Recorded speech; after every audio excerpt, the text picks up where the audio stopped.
Now we will see the laryngitis.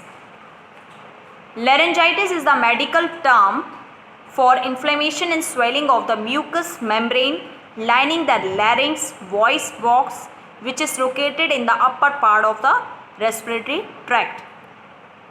In previous session we have seen pharyngitis. Now we will discussing about the laryngitis. So laryngitis, it is a part of the upper respiratory tract. Okay, it is the part of the upper respiratory tract, and laryngitis means होता है inflammation of the larynx. Larynx is also called the voice box. So laryngitis is the inflammation and swelling of the mucous membrane lining. Types: acute laryngitis and chronic laryngitis. Acute laryngitis, it is a temporary condition caused by overusing the vocal cord. जब आप ज़्यादा vocal cord का use कर लेते हैं तो it's comes under the acute laryngitis. Cause due to viral infection, straining your vocal cords by talking.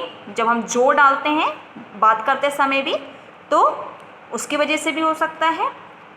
Due to bacterial infection या drinking too much alcohol, या एल्कोहल का ज़्यादा से ज़्यादा मात्रा में हमने अगर उसका सेवन किया है तो उसकी वजह से भी हो सकता है.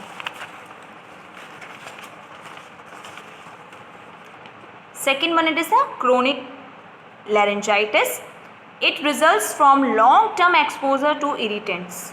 मतलब जब हम लंबे समय से इरिटेंट सब्सटेंस से के क्लोजर्स में मीन्स एक्सपोज में आ रहे हैं तो उसकी वजह से भी क्रोनिक लैरिंजाइटिस हो सकता है और ये बहुत लंबा चलता है. Okay, it is usually more severe and has longer lasting effects. ये बहुत सीवियर होता है rather than acute laryngitis. Cause frequent exposure to harmful chemical allergens. Okay, मतलब अगर जब हम ज़्यादा से ज़्यादा ऐसे सारे एलर्जन सब्सटेंस के एक्सपोज में आते हैं जिससे हमें इरिटेंट्स हो तो इस कंडीशन में क्रोनिक लैरिंजाइटिस होने के चांसेस रहते हैं. Acid reflex, frequent sinus infection की वजह से भी, स्मोकिंग यूसेस की वजह से भी, या और बीइंग अराउंड स्मोकर्स, या जो स्मोकिंग करते हैं उनके अराउंड्स में भी रहने पर भी हो सकता है. या ओवर यूजिंग योर वॉइस, ज़्यादा से ज़्यादा अगर वॉइस का यूज़ किया है, ओवर यूज़ कर रहे हैं तो. Low grade yeast infection cause by frequent use of an asthma inhaler. ठीक है, जो एस्थमा इनहेलर होते हैं तो इसमें भी चांसेस होता है जब ईस्ट इन्फेक्शन हो जाता है तो हमें क्रोनिक लैरिंजाइटिस होने की भी चांसेस रहती है. Then symptoms: weakened voice, means जो हमारा वॉइस होगा वो बहुत वीक हो जाएगा. Okay, loss of voice, sometimes ऐसा होता है कि वॉइस ही बाहर नहीं आ पा रही, मतलब आवाज़ ही नहीं निकलेगी गले से. ठीक है, क्यों? Because due to infection in the larynx. Hoarse means होता है, हॉर्सनेस मीन्स होता है कि वॉइस में चेंजेस आ जाना. ठीक है, ड्राई थ्रॉट हो जाएगा, गला सूखा पड़ने लगेगा. कंस्टेंट थिकिंग और माइनर थ्रॉट इरिटेशंस, मीन्स बीच बीच में हमें क्या लगेगा, बीच बीच में जैसे लगेगा कुछ चीज़ गले में चुभ रही है. ठीक है, ड्राई कफ होगा. देन इसके लिए हम डायग्नोस्टिक फाइंडिंग क्या कर सकते हैं? लैरिंजोस्कोपी. ठीक है, लैरिंजोस्कोप के थ्रू हम पता करेंगे कि एक्चुअल में हुआ क्या है. ट्रीटमेंट के लिए एंटीबायोटिक दे सकते हैं, कॉर्टिकोस्टेरॉइड्स. देन डिस्फोनिया मीन्स होता है वोकल कॉर्ड पैरालिसिस, मतलब इस कंडीशन में हम लोग को बोलने में डिफ़िकल्ट होती है. Then can be treatment with rest. Vocal therapy can be provided by a speech pathologist, मतलब इसमें वोकल थेरापी प्रोवाइड की जाती है किसके थ्रू? स्पीच पैथोलॉजिस्ट के through. Then in case of vocal fold paralysis, अगर हमारी जो वोकल है वो फोल्डेड हो गई है तो उस पैरालिसिस के ट्रीटमेंट में भी हम लोग यूज़ कर सकते हैं include phone surgery. Okay, phone surgery changes the vocal cords position. तो जो ये फोन मेथड जो होता है ये क्या करेगा? वोकल कॉर्ड्स पोजीशन को चेंज कर देता है और shape to lessen the tension caused by the voice. तो जो वॉइस हमारी नहीं निकल पा रही है ड्यू टू फोल्डेड के वजह से, तो ये फोन सर्जरी जो होती है ये भी हेल्प करती है. देन हेल्थ टीचिंग क्या कर सकते हैं हम लोग? यूज़ ऑफ ह्यूमिडिफायर और inhale steam to elevate dryness, तो हम लोग इसके लिए स्टीम ले सकते हैं ज़्यादा से ज़्यादा। तो इससे क्या होगा, मॉइस्ट रहेगा, ह्यूमिडिफाई रहेगा और ड्राइनेस नहीं रहेगा। क्योंकि अगर ड्राइनेस रहेगा तो इरिटेशंस रहेंगे कहाँ पर, थ्रोट्स में, ठीक है। और हम लोग पेशेंट को बोल सकते हैं drink lots of fluid, then gargle with half teaspoon of salt and half teaspoon of baking soda in warm water, ठीक है। बेकिंग सोडा हम लोग मतलब गर्म पानी में baking soda half tea spoon plus half tea spoon हम लोग सॉल्ट मिला के दे सकते हैं, इससे भी गार्गल करने से हेल्प होता है।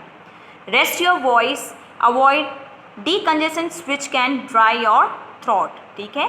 तो हमें मेडिकेशंस यूज़ करना है जो प्रेस्क्राइब बाय द डॉक्टर्स हैं।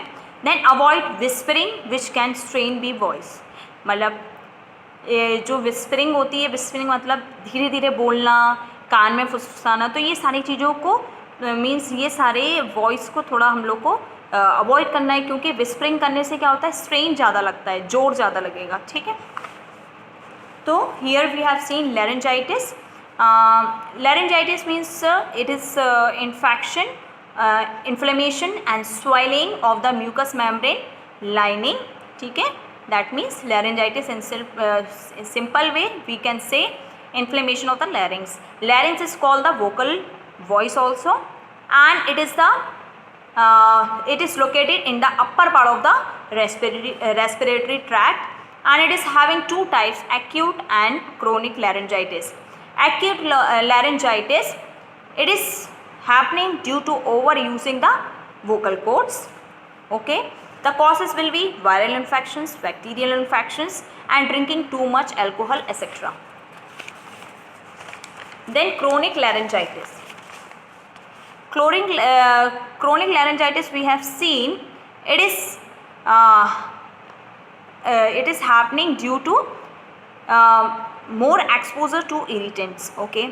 जब हम कोई भी ऐसे केमिकल इरिटेंट्स के एक्सपोज में आते हैं बार बार, तो उसकी वजह से हो सकता है। And it is more severe than acute laryngitis and it has longer lasting, ठीक है, longer lasting effects. Cause we have seen exposure to harmful chemical allergens and due to sinusitis, sinus infection, due to smoking, overusing your voice, okay. So these are the causes of chronic laryngitis. After that we have seen the symptoms. The vocal cord or voice will be weak, ठीक है, loss of voice, hoarseness will be there, dry throat will be there, then dry cough will be there. For this we can do the diagnostic evaluation, laryngoscopy. The treatment for laryngitis, antibiotic we can give, corticosteroids, okay, and vocal therapy also we can give to the patient, and this is given by the speech pathologist. Health teaching, we have to take inhaled steam, so it will moisten your throat and prevent the dryness, okay, and prevent the irritants from the throat. Drink lots of fluid, okay, and one more thing, gargle with 1 teaspoon of salt and 1 teaspoon of baking soda in warm water, okay, and after that rest your voice, etc. So these are the prevention methods of the laryngitis, okay. So I hope you all understood what is pharyngitis and what is laryngitis. Thank you.